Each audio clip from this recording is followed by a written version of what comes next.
All right, today's day 3 on the Jeep. We're going to be replacing some wheel hubs on the front. Let's take you over the car and show you how to get started on this.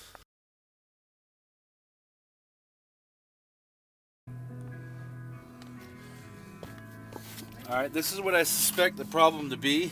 You can look at watch the wheel. See how it's actually popping. You see that? All that play is coming from that wheel hub. And I already put a stethoscope on it while it was rolling, and I could see that there was growling coming from it. But that's where we anticipate the problem's coming from. You can see it rocking back and forth. All right, so I removed the wheels. Little trick when you're working on stuff at home, put the wheel underneath the rocker panel there. So if it does happen to fall, your jack stand slips, it'll hit the wheel before it'll fall on the ground. So our next step, we gotta come in here, remove these 2 bolts to take off the caliper, and then we gotta take off this bracket so that we can remove this rotor. And our next steps are gonna be remove the cotter pin, then also remove this castle nut and unbolt that. I think that's a 21 millimeter or an 1.5 inches. I'm not exactly sure, but I'll come back in just a minute. Okay, first thing you want to do is get in here, kind of pry on it a little bit, get your caliper to kind of push back. Just kind of takes the pressure off, just like that. Then we have 17 millimeter, this one right here, and this one right here. We'll take that off now. Okay, I removed these 2 bolts here. This will just slide out. You might need to get a little pry bar behind it. Kind of get that out. I did back off the brakes a little bit, but they're just kind of hanging up just a smidge. That's my wife's favorite word, a smidge. So.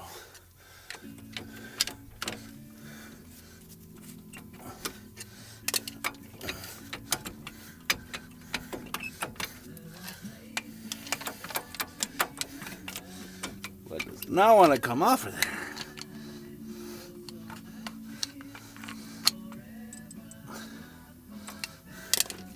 There we go.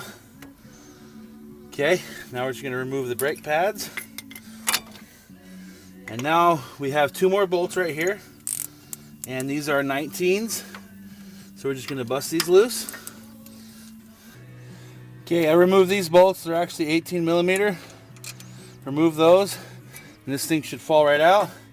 Then you can pull your rotor off.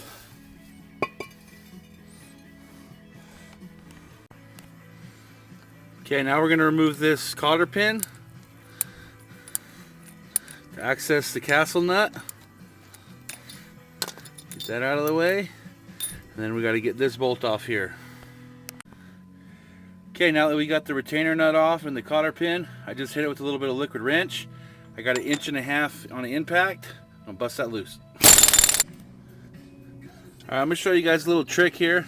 This is something that you got to kind of think about. So there's 3 bolts that hold this on to the spindle, and they are actually a Torx bolt. You kind of see that.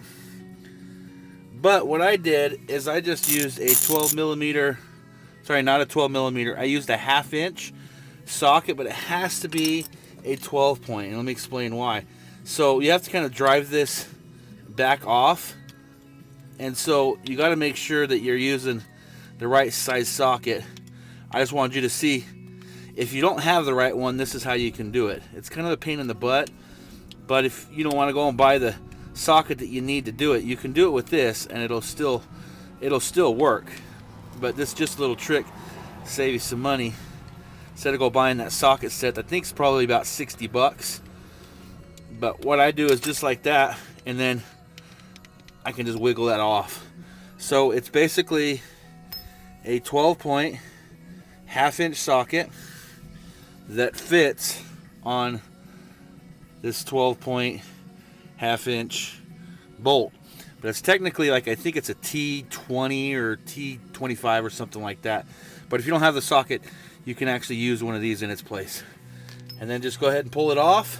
Your ABS ring on this one stays right here, so you don't have to worry about that. And you're set. Alright, so here's the new hub. So I just test fitted it to make sure the bolt pattern's the same, and just, you know, make sure everything works. I've put it on the spindle, everything works. I just wanted to show you something here. So I've got this laying flat, and you probably can't see it from there, but I can actually feel it moving inside this hub. Can you hear that? So, and then this one, nice and solid, doesn't move at all. So definitely this hub for sure is bad. The other one I don't know yet, I haven't pulled that one off. But that's all there is to really doing this. What we will do, I'm going to show you, what we're going to do now is we're going to take and clean out all inside here, this ABS ring, because there's a bunch of crud in here. You see that? So I'm just going to grab some brake cleaner and a little wire brush, clean all that out, and then I'm going to take my hub and throw it into place and bolt it down.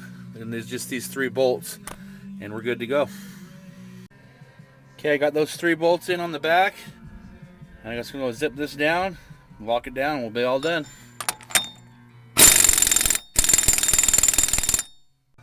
All right, all that's left, put the wheel back on, bolt it up, and we're good to go. Go take it for a test drive. Please rate, subscribe, and comment. Let me know what you think about the Jeep videos.